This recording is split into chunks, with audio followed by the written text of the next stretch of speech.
One of the issues we've come across in FTC is when you try to transmit heavy loads through an axle.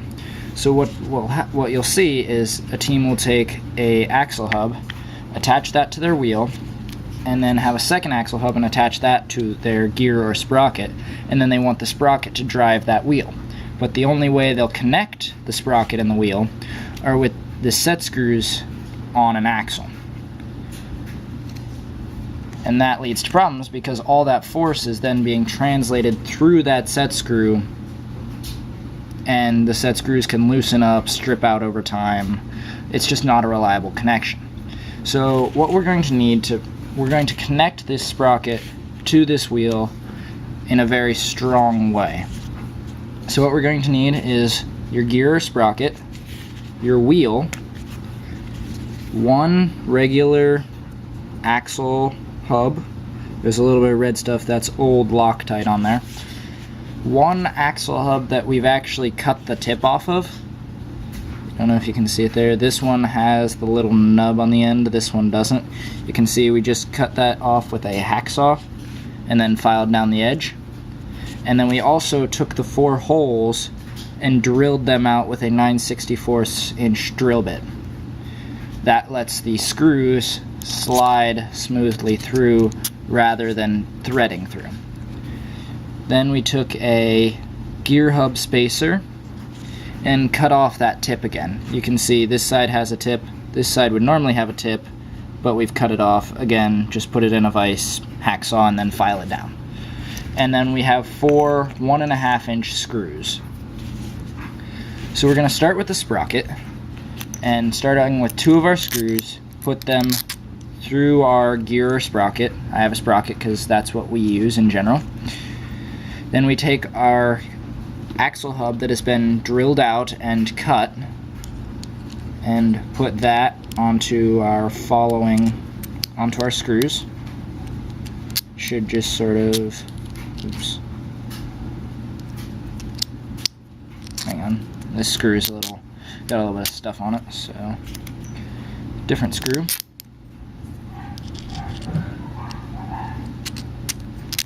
Slide that on, and we take our gear hub spacer, and with the flat end push that up against there.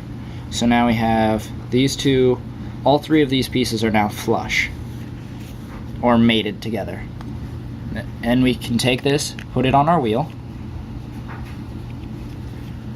This is a brand new wheel, so it's a little stiff in the holes. You might actually have to thread that through if it's a brand new wheel. It's supposed to be a through hole, but it's a little tight. And I'll do the same thing with this one.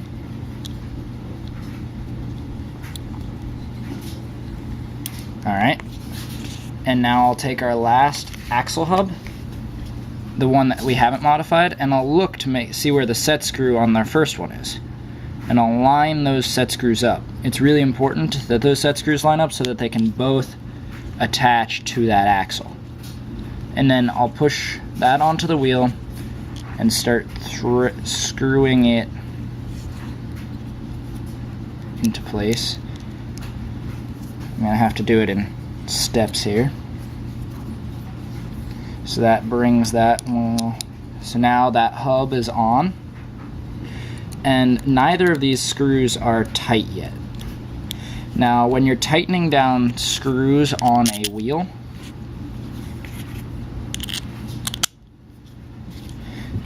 you want to tighten them in phases.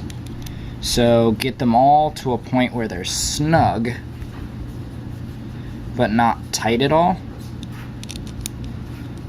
And then once they're all snug, then you can start tightening it down in a opposite pattern first, is what I like to do.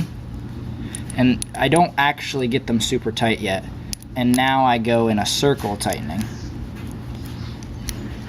This helps keep everything aligned. And that's it. Now our wheel is attached to our sprocket. There's no axle right now. All these 2 set screws are going to do is keep the wheel on the axle, give it some place to rotate around, and keep it from sliding off the end.